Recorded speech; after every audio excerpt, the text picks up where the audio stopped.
আমি সাধারণ যুবকদের বলি, দেখো আমি নিজের ভুক্তভোগী। আমি 11তে একবার সরকারি মেহমান হয়েছিলাম। রিমান্ডে আমাকে এক বড় অফিসার জিজ্ঞেস করে, হুজুর সরকার প্রধান বলতেছে নারী নীতিমালায় কোরআন সুন্নাহ বিরোধী কিছু নাই, আর আপনি বলতেছেন নারী নীতিমালায় কোরআন সুন্নাহ বিরোধী আছে। সরকার প্রধান কি আপনার চাইতে কম বুঝে? সরকার প্রধান কি আপনার চাইতে কম বুঝে? আমি বললাম না, সরকার প্রধান আমার চাইতে অনেক বেশি বুঝে। উনি ডাক্তারের চাইতেও বেশি বুঝে, উনি ইঞ্জিনিয়ারের চাইতেও বেশি বুঝে, উনি তো নাসার বিজ্ঞানী। অফিসারটা বুঝে গেছে সাগত সাহেব কোন দিক দিয়ে মার দিল আমার। না না হুজুর, ডাক্তার হবে কেন? উনি ডাক্তার হবে না, প্রধানমন্ত্রী হয়ে গেছে, ডাক্তার হইতে পারে না, তো প্রধানমন্ত্রী হয়ে গেল আলেম কেমনে হয়ে গেছে? ঢাকার মেয়র তার বক্তৃতায় বলছিল একবার যে আমিও আলেম। প্রমাণ কি?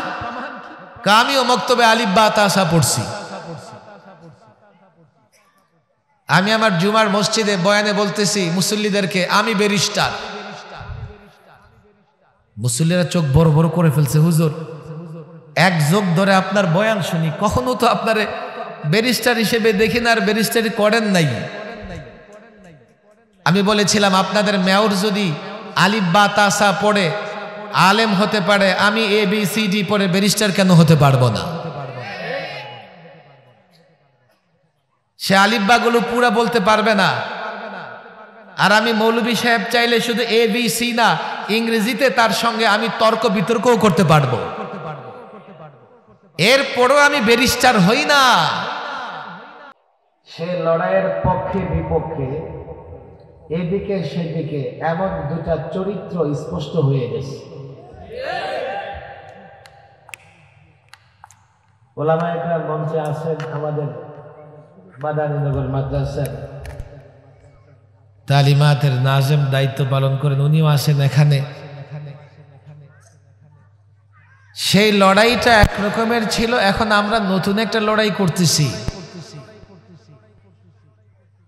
তবে সেই লড়াইয়ের চাইতে এখনকার লড়াইটা কঠিন। যখন পক্ষ বিপক্ষ স্পষ্ট হয়, সহজেই আমরা কোনো পক্ষ অবলম্বন করতে পারি। কিন্তু পক্ষ বিপক্ষ যদি স্পষ্ট না থাকে, সেখানে অস্পষ্টতা থাকে, ধূম্রজাল থাকে, তো সাধারণ মানুষ বিপদে পড়ে যায়। কেউ বা চুনকে দই মনে করে খেয়ে ফেলে, আবার কেউ বা দইকে চুন মনে করে দূরে থাকে। কেউ ভুলে হকপন্থীদের অনুসরণ করে, কেউ বা জেনে বুঝে হকপন্থীদের অনুসরণ করে। কেউ জেনে বুঝে বাতিলের অনুসরণ করে, আবার কেউ না বুঝে বাতিলের অনুসরণ করে। এই লড়াইটাকে আমি বলি এটা জ্ঞান এবং অজ্ঞতার লড়াই। একদিকে জ্ঞান, আরেকদিকে অজ্ঞতা, মূর্খতা। একদিকে জ্ঞানী, আরেকদিকে অজ্ঞ এবং মূর্খ ব্যক্তি। সাধারণ মানুষের জন্য এই দুটি চরিত্র যাচাই বাছাই করে কারো পক্ষ নেওয়া বড় কঠিন। অনেক সময় বাতিল ও হকের লেবাস পরে সামনে আসে। আপনাদের এখানেই তো চিটাগাং রোডে সম্ভবত 7-8 মাস আগে নানা চেম্বার আছে, ডাক্তারদের ক্লিনিক আছে, এগুলোতে সরকারি বাহিনী অভিযান চালিয়ে দেখেছে অনেক ডায়াগনস্টিক সেন্টার, অনেক ক্লিনিকে বসে থাকে ডাক্তারের পোশাক পরে, আসলে ওরা ডাক্তার না।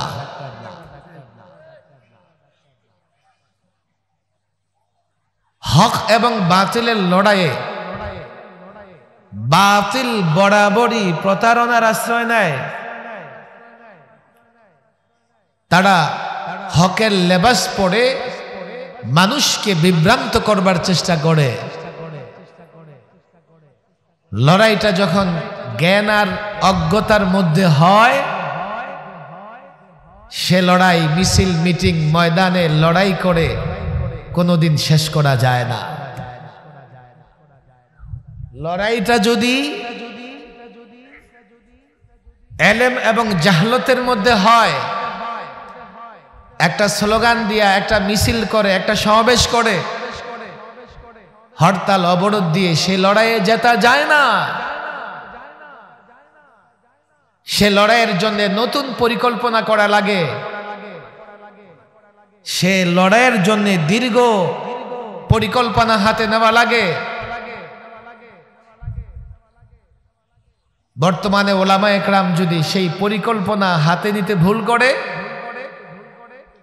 এই মিডিয়ার যুগে হকপন্থীরা মিডিয়াতে বিভ্রান্তকারী বাতিল হিসেবে উপস্থাপিত হবে।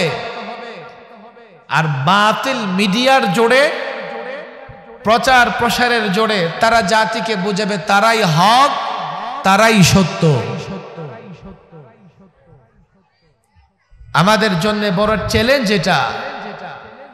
আমাদের কোন আলেম যদি এটা মনে করে আমি তো হক, বাস আমি কাউকে পরোয়া করে না, এটা ভুল। আপনি হক জাতি, আপনি হক, সেটা বুঝতে হবে। ডাক্তারের পোশাক পরলে ডাক্তার হওয়া যায় না। রিয়েল ডাক্তার 2 নম্বর ডাক্তার, ডাক্তারের পোশাক পরে আছে, কিন্তু ফেক ডাক্তারের চাপার জোর এত, সে জাতিরে বুঝাই ফেলছে আমি আসল ডাক্তার, উনি কিছুই না। কালো কাপড়ের পোশাক পরলেই আইনজীবী হওয়া যায় না। দুজন ব্যক্তি কালো কাপড়ের পোশাক পরে সামনে আসছে, জাতি জানতে চায় তাদের দুজনের মধ্যে আসলে আইনজীবী কে। যে ফেক আইনজীবী, তার চাপার জোরে আসল আইনজীবী, সে যে আসল এটা বলতেই পারতেছে না। হচ্ছে মিডিয়া এমন, জ্ঞান এবং অজ্ঞতা, এলেম এবং জাহলতের লড়াইয়ে জাতির বিবেক, ওলামা একরামদেরকে বড় ভূমিকা রাখা লাগে। এ জাতির তালিবুল ইলম, এলেম অন্বেষণকারী ছাত্র সমাজের বড় ভূমিকা রাখা লাগে। এখন এমন একটা সময়,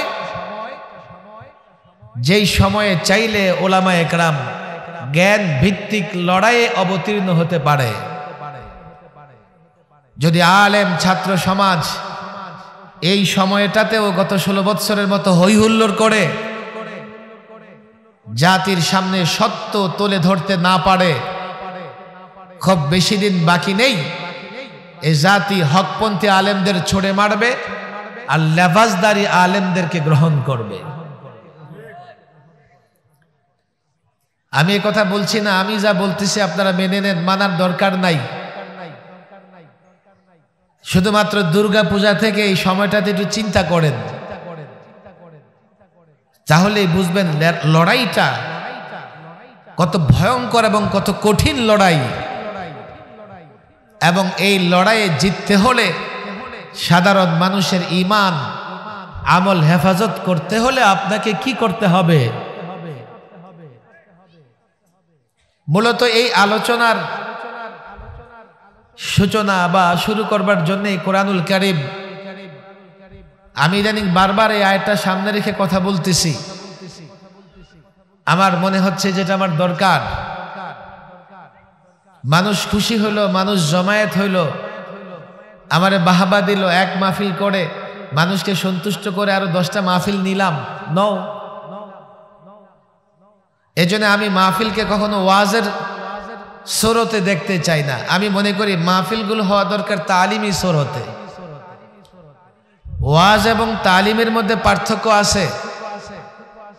10 বছর ওয়াজ শুনলেও সূরা ফাতিহা শুদ্ধ হবে না। কেন? বক্তা সাহেব তো আর মাহফিলে সূরা ফাতিহা শুদ্ধ করায় না। ওস্তাদের সামনে আধা ঘন্টা হাঁটু গেড়ে কেউ বসলে তার সূরা ফাতিহা শুদ্ধ হয়ে যাবে। ওয়াজ অত্যন্ত জরুরি বিষয়। মুফতি আমিন রাহিমাহুল্লাহ বলতেন, ওয়াজ হচ্ছে আম্বিয়াদের সুন্নত। সমস্ত আম্বিয়া একরাম ওয়াজ করেছেন। ওয়াজ হচ্ছে মানুষকে আগ্রহ দেওয়া, মানুষকে নেক কাজের প্রতি উদ্বুদ্ধ করা। কিন্তু কাজটা কেমনে করবে? আগ্রহী হওয়ার পরে এই কাজটা আঞ্জাম কিভাবে দেবে তার তালিম দরকার। এই জন্য খোদ রাসূলুল্লাহ সাল্লাল্লাহু আলাইহি সাল্লাম মক্কাতে একটা প্রতিষ্ঠান এবং মদিনাতে মসজিদে নববীর বারান্দায় আসহাবে সুফফাদের জন্য একটা প্রতিষ্ঠান করেছিলেন। এগুলো আমাদের নমুনা। তালিম হচ্ছে কোনো বিষয় বুঝবার চেষ্টা করা, অনুধাবন করা, ফাইনালি সেই বিষয়টা আয়ত্ত করে নিজে আমল করা এবং পর্যায়ক্রমে মানুষের কাছে তা পৌঁছে দেওয়া দাওয়াতের মাধ্যমে। আর বর্তমানে ট্র্যাডিশনালি ওয়াজ হয়ে গেছে কানের মজা। এই জন্য যেখানে যত এন্টারটেনমেন্ট, যে বক্তার কাছে যত বেশি বিনোদন, তার বাজেটও বেশি, তার প্রোগ্রামের লোকজন হয়ও বেশি। কিছুটা বিনোদন সেখানে পাওয়া যায়। মাশাআল্লাহ, আমি তো অবাক হইছি এখানে এসে। মাগরিবের পরে তাও আমার ওয়াজ শুনবে। আমি তো নিজের বক্তা বিশ্বাসই করি না। তা বোঝা গেল যে সানারপাড় লোকজনের কিছুটা হলেও রুচি বোধে বৈচিত্র্য আছে। থাকবেন তো যতক্ষণ আলোচনা করি। খুব কষ্টে আছেন? গরম লাগতেছে? মাঠ তো ভরে গেছে, লোকজন বসবে কোথায় আর? তারপরে যতক্ষণ জায়গা থাকে আসেন, বসেন। এই এলাকার লোকজন হয়তো বা আমার কুমিল্লা ওইসব এলাকার লোকজনই বেশি হবে, তাই না? দেখি একটা নির্বাচন ভোটে দাঁড়াই যায় এই জায়গাতেই।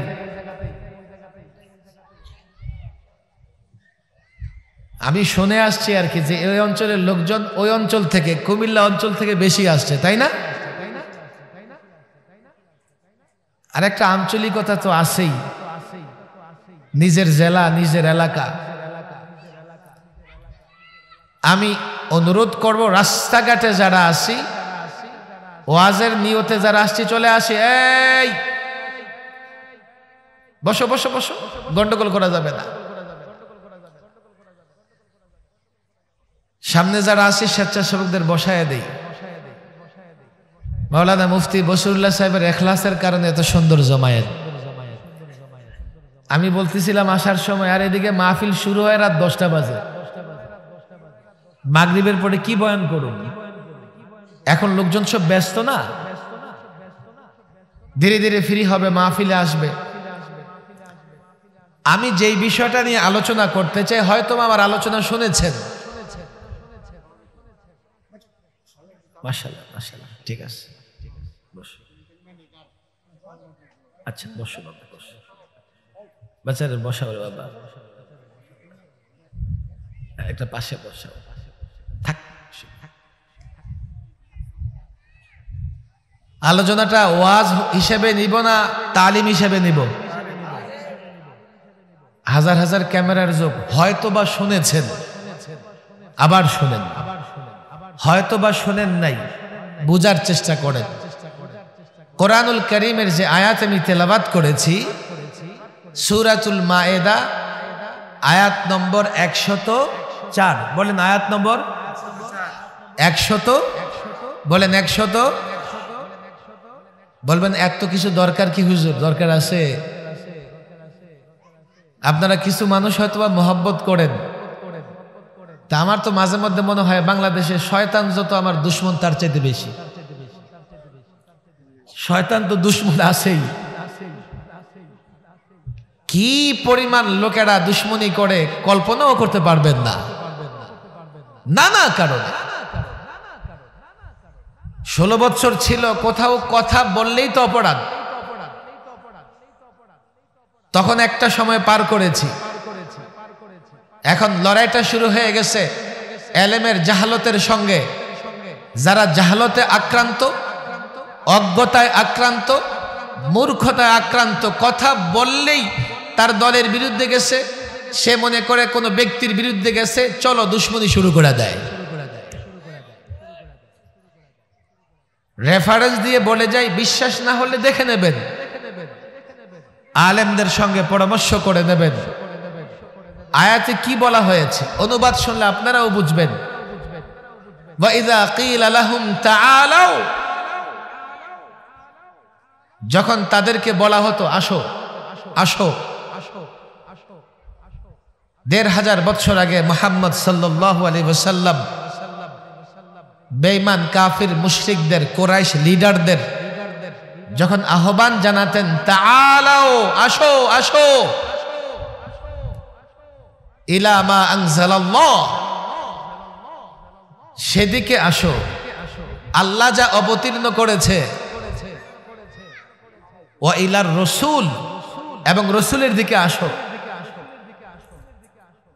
তাদেরকে সত্য, ন্যায়, হকের দিকে যখন আহ্বান করা হতো, জবাবে তারা বলতো, ক্বালু হাসবুনা মা ওয়াজাদনা আলাইহি আবানা, না মুহাম্মদ, না, আমাদের জন্য যথেষ্ট ওই পথ, যে পথে আমরা আমাদের বাপদাদাদেরকে পেয়েছি। তারা বাপদাদাদের পথ ছেড়ে কোরআন এবং রসুলের পথে আসবে না, পরিষ্কার বলে দিয়েছে। বাপদাদাদের পথে চলবে তারা, এই কথা, তাদেরই উত্তর আল্লাহ তাবারক ওয়া তাআলা পছন্দ করেন নাই। কিন্তু কোরআনুল কারীমে সূরাতুল ইউসুফের এক আয়াতে হযরত ইউসুফ আলাইহিস সালাম তার একটা উক্তি আল্লাহ তাবারক ওয়া তাআলা বর্ণনা করেছেন, ওয়াত্তাবা'তু মিল্লাতা আবাই, আমি আমার বাপ দাদাদের অনুসরণ করেছি, ইব্রাহিম ওয়া ইসহাক ওয়া ইয়াকুব। একজন পয়গম্বর বলতেছেন, আমি আমার বাপ দাদাদের অনুসরণ করেছি। আবার এই আয়াতে কাফের মুশরিকরা বলতেছে, আমাদের জন্য বাপ দাদাদের পথ যথেষ্ট। এখানে তাদের উত্তর আল্লাহ তাবারক ওয়া তাআলা সমালোচনার ভঙ্গিতে আলোচনা করেছেন, পছন্দ করেন নাই। আর সেখানে যেহেতু পয়গম্বরের কথা, নিঃসন্দেহে সেটা গ্রহণযোগ্য। এখন একটা প্রশ্ন উত্থাপিত হয়, তার ফয়সালা দরকার আছে। তাহলে আমরা কি করব? বাপ দাদাদের অনুসরণ করব না করব না? উত্তর দিবেন না। প্রশ্ন এক জায়গায় গ্রহণযোগ্য, আরেক জায়গায় সমালোচিত। আমাদের জন্য ফয়সালা কি হবে? আমরা বাপ দাদাদের অনুসরণ করতে পারবো কি পারবো না, এমন একটা প্রশ্ন আসে কি আসে না? এর আগে ছোট্ট করে মনে রাখেন, আমরা কি শুধু আমাদের বাপ দাদাদের অনুসরণ করি না নেতাদের অনুসরণ করি? নেতাদের অনুসরণ করি না? বলেন করি কি করি না? শুধু নেতা পীর সাহেবদের অনুসরণ করি না করি না? আলেম মুফতির অনুসরণ করি। প্রসঙ্গটা ব্যাপক করলে প্রশ্নটা ব্যাপক হয় যে সর্বক্ষেত্রে আমরা আমাদের বাপদাদা, নেতা, পীর, আলেম, মুফতি সাহেব তাদের অনুসরণ করতে পারবো কি পারবো না? ফয়সালা জানার জন্য দূরে কোথাও যাওয়ার দরকার নাই। এই আয়াতে সূরাতুল মায়েদার 104 নম্বর আয়াতের শেষাংশে আল্লাহ তাবারক ওয়া তাআলা ছোট্ট একটা কথা বলে দিয়েছেন, যা সামনে আসলে আপনারাই বুঝে নিতে পারবেন কার অনুসরণ করা যাবে আর কার অনুসরণ করা যাবে না। আওয়ালাউ কানা আবাউহুম লা ইয়ালামুনা শাইআ ওয়া লা ইয়াহতাদুন। তারা যে বলছে তারা তাদের বাপদাদাদের অনুসরণ করে, আচ্ছা তাদের বাপদাদাদের যদি কোনো কিছু জানা না থাকে, এলেম না থাকে, জ্ঞান না থাকে, ওয়ালা ইয়াহতাদুন, এবং তারা যদি হেদায়েতের উপরে না থাকে, তারপরেও কি তারা তাদের বাপদাদাদের অনুসরণ করবে?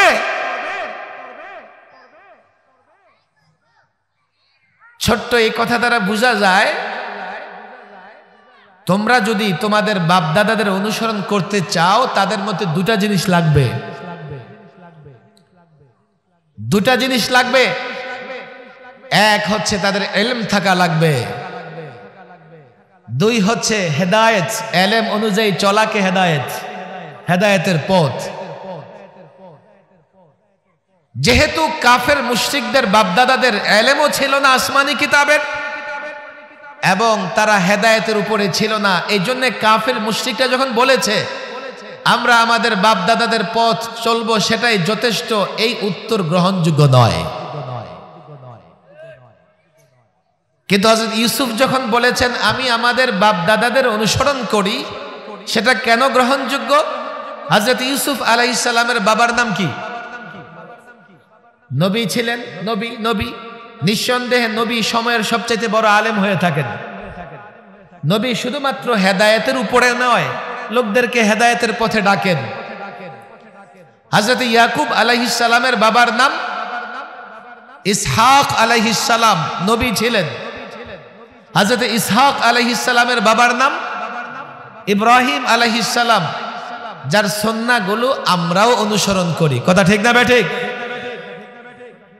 হযরত ইউসুফ আলাইহিস সালামের কথা এই জন্যই গ্রহণযোগ্য, তিনি ওই বাপদাদাদের অনুসরণের কথা বলেছেন যে বাপদাদাদের ইলমও ছিল, তারা হেদায়েতের উপর ছিলেন। আর কাফের মুশরিকরা তারা তাদের বাপদাদাদের অনুসরণের কথা বলেছে, অথচ তাদের বাপদাদারা অগ্নি পূজক, মূর্তি পূজক ছিল, তাদের আসমানি কিতাবের ইলম ছিল না, তারা হেদায়েতের উপরে ছিল না। কথা একেবারেই পরিষ্কার, বাপদাদাদের অনুসরণ করবেন, দলের অনুসরণ করবেন, নেতার অনুসরণ করবেন, পীরের অনুসরণ করবেন, নামকা ওয়াস্তে মুফতি মুহাদ্দিসের অনুসরণ করবেন, লেবাসদারি কোনো ব্যক্তির অনুসরণ করবেন। আল্লাহর কসম করে বলি, সিদ্ধান্ত নিয়ে যান, ফয়সালা নিয়ে যান, এক নাম্বার তার ভেতরে কোরআন সুন্নাহর ইলম থাকা লাগবে। শুধু ইলম থাকলেই হবে না, কোরআন সুন্নাহ অনুযায়ী তাকে জীবন যাপন করতে হবে। আর না হয় ইসলামী দলের নাম নেক, মুফতি লাগাক, সৈয়দ লাগাক, মুহাদ্দিস লাগাক, ইসলামী দলের টেন্ডারবাজি করুক আর যাই করুক না কেন, সেই নেতা সেই ব্যক্তির অনুসরণ করা যাবে না। লড়াইটা ইলম এবং জাহালতের। আজকে যতটা না আমরা জ্ঞান নির্ভর লড়াই করি, জাহালতের উপরে লড়াই করে ইসলামের নামে অনেক হয়ে গেছে।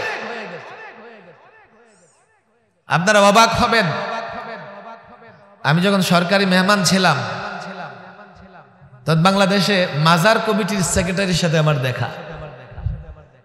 সে আমারে বলল, হুজুর জানেন, আমি তারে বললাম তোমাদেরকে এতগুলো এমপি দিচ্ছে কেন, 3-4টা এমপি হয়ে গেল তোমরা?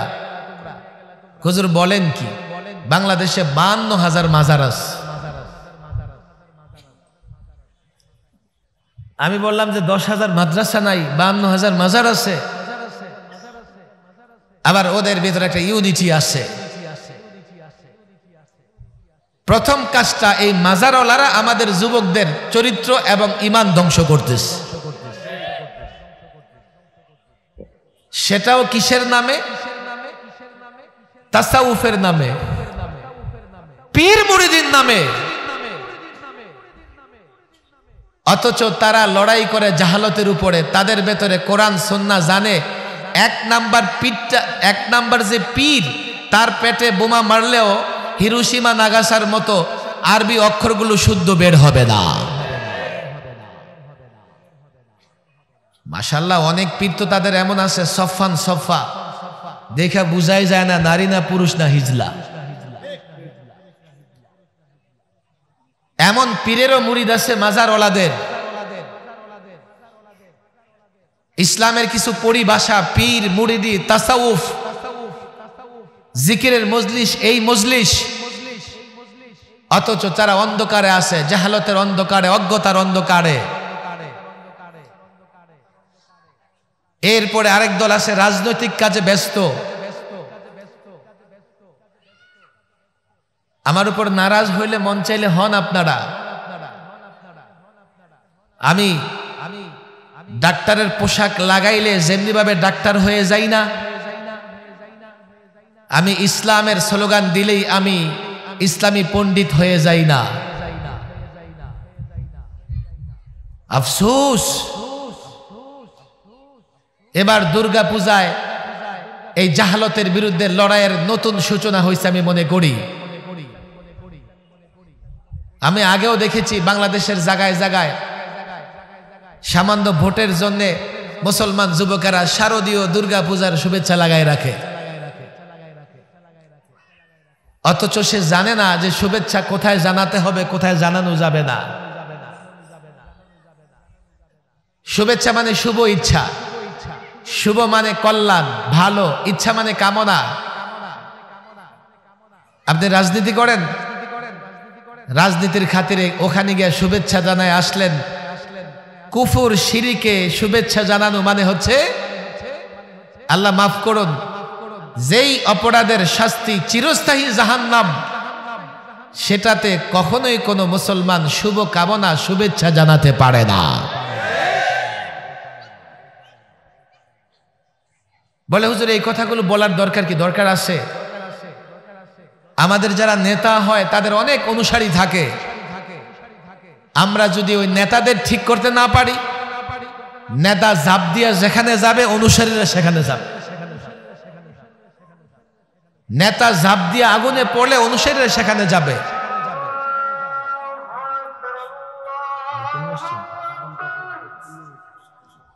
আচ্ছা, আমরা একটু আজানের জবাব দেই ইনশাআল্লাহ।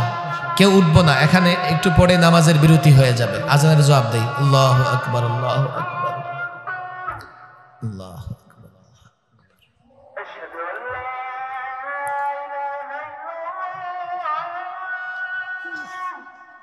আমাদের কথা শুনবেন না। যখন আপনারা শুনবেন না, আমরা কেন বলি? যখন শুনবেন না, আমাদের কথা মানবেন না, তো বলার মানেটা কি, ফায়দা কি? কেন মানবেন না? দেখেন, এখন রাত না দিন? আমি যদি বলি এখন দিন, মানবেন? আছে কেউ যে মানবে? চোখে কি দেখা যায়? বলেন বলেন, কি রাত না দিন? রাত না দিন? আমি মুফতি সাহেব যদি এখন কোরআন হাদিসের দলিল দিয়ে বুঝাইয়ে দেই যে এখন কি, মানবেন? বলেন মানবেন? আমি ওলামাদের বলি, কেন মানবে না আমার এই কথাগুলো? সাধারণ মানুষ দেখে, বাস্তবিক অর্থে নেতৃত্ব তো এই সাধারণ নেতারা, ওদেরকে ছাড়লে কেমনে হবে? আবার দরকারও আছে রাজনীতিবিদের। রাজনীতিবিদ না থাকলে দেশটাকে চালাবে কে? ডাক্তার দরকার আছে, ইঞ্জিনিয়ার দরকার আছে। আমি যদি বলে দেই যে আজ থেকে কোরআন সুন্নাহ জানে না সব নেতাদের বাদ দেন, বাস্তবতার নিরিখে আপনারা বাদ দিতে পারবেন না। এখনো কোরআন সুন্নাহর জ্ঞান রাখে এমন সঠিক নেতৃত্ব পাড়া মহল্লায় তৈরি হয় নাই। এখনো কোরআন সুন্নাহর জ্ঞান রাখে, সামাজিক রাজনৈতিক নেতৃত্ব দিবে এমন ব্যক্তিত্বের অভাব। এটা আমাদের ব্যর্থতা, আমাদের দুর্বলতা। তোমরা যারা মাদ্রাসার ছাত্র আসো, একটু খোঁজ খবর নিয়ে দেখো, তোমরা এখনো জাতির নেতৃত্বের জায়গায় আসতে পারো নাই। যদিও জাতি চায়, কোরআন সুন্নাহ জ্ঞান রাখে, হেদায়েতের উপরে আসে, দুর্নীতি করবে না, লোকদের ঠকাবে না, ধোঁকা দেবে না, প্রতারণা দেবে না, জাতি এমন আলেমের নেতৃত্ব দেখতে চায়, মানতে চায়। দুর্ভাগ্য হলো আমরা জাতিকে সেই নেতৃত্ব উপহার দিতে পারি নাই। সমাজের ছোট্ট ছোট্ট জায়গা থেকে নিয়ে থানা জেলা পর্যায়ে আমরা এখনো সেই নেতৃত্ব জাতিকে উপহার দিতে পারি নাই। সুতরাং জাতি যদি তুলনামূলক অন্য কোনো নেতৃত্বের পেছনে দৌড়ায়, আমি এই জাতিকে তিরস্কার ভর্ৎসনা করতে পারবো না। আগে তোমরা জাতির সামনে বিকল্প নেতৃত্ব তৈরি করো, জাতিকে বুঝাও আমি সেই নেতৃত্ব যার ভেতরে কোরআন সুন্নাহ আছে, কোরআন সুন্নাহর আমলও আছে, হেদায়েতের উপরে আছি। আমার নেতৃত্ব মানো, আমি দুনিয়া আখিরাতে তোমাদের জন্য কল্যাণ এনে দেব। জাতিকে এখনো আমরা আশ্বস্ত করতে পারি নাই, জাতি সেটা বিশ্বাস করে না। তাহলে সমাধান কি হুজুর? আপনি তো বললেন কোরআন দিয়ে বুঝাই দিলেন, আমরা এখন কোরআন সুন্নাহ জানে না, তাদের নেতৃত্ব মানতে পারবো কিনা? এক্ষেত্রে আমার উত্তর হচ্ছে, ডাক্তার সাহেব মাশাআল্লাহ, আমার চিকিৎসার প্রয়োজনে তার কাছে যাব, তার কথা শুনবো, তার নেতৃত্ব মানব। ইঞ্জিনিয়ার সাহেব বাড়ি বানাবো, বিল্ডিং বানাবো, এক্ষেত্রে নিঃসন্দেহে তার ধারস্থ হব, তার কথা শুনবো, মানবো, তার অনুসরণ করব। ব্যারিস্টার, অ্যাডভোকেট, উকিল সাহেব কোর্ট কাছারিতে আমার প্রয়োজনে আমিও তার দিক নির্দেশনা মানব, তার অনুসরণ করব। রাজনীতিবিদ দরকার আছে, রাষ্ট্র চালাবে কে? রাজনীতিবিদ রাষ্ট্রের প্রয়োজনে, রাষ্ট্রের উন্নয়নে, রাষ্ট্রের আইন শৃঙ্খলা রক্ষায় আমি তার কথা মানব, তার অনুসরণ করব, ততক্ষণ যতক্ষণ তার কথা কোরআন সুন্নাহ বিরোধী না হবে। আমি সাধারণ যুবকদের বলি, দেখো আমি নিজের ভুক্তভোগী। আমি 11তে একবার সরকারি মেহমান হয়েছিলাম। রিমান্ডে আমাকে এক বড় অফিসার জিজ্ঞেস করে, হুজুর সরকার প্রধান বলতেছে নারী নীতিমালায় কোরআন সুন্নাহ বিরোধী কিছু নাই, আর আপনি বলতেছেন নারী নীতিমালায় কোরআন সুন্নাহ বিরোধী আছে। সরকার প্রধান কি আপনার চাইতে কম বুঝে? সরকার প্রধান কি আপনার চাইতে কম বুঝে? আমি বললাম না, সরকার প্রধান আমার চাইতে অনেক বেশি বুঝে। উনি ডাক্তারের চাইতেও বেশি বুঝে, উনি ইঞ্জিনিয়ারের চাইতেও বেশি বুঝে, উনি তো নাসার বিজ্ঞানী। অফিসারটা বুঝে গেছে, সাগত সাহেব কোন দিক দিয়ে মার দিল আমার। না না হুজুর, ডাক্তার হবে কেন? উনি ডাক্তার হবে না, প্রধানমন্ত্রী হয়ে গেছে, ডাক্তার হইতে পারে না, তো প্রধানমন্ত্রী হয়ে গেল, আলেম কেমনে হয়ে গেছে? ঢাকার মেয়র তার বক্তৃতায় বলছিল একবার যে আমিও আলেম। প্রমাণ কি?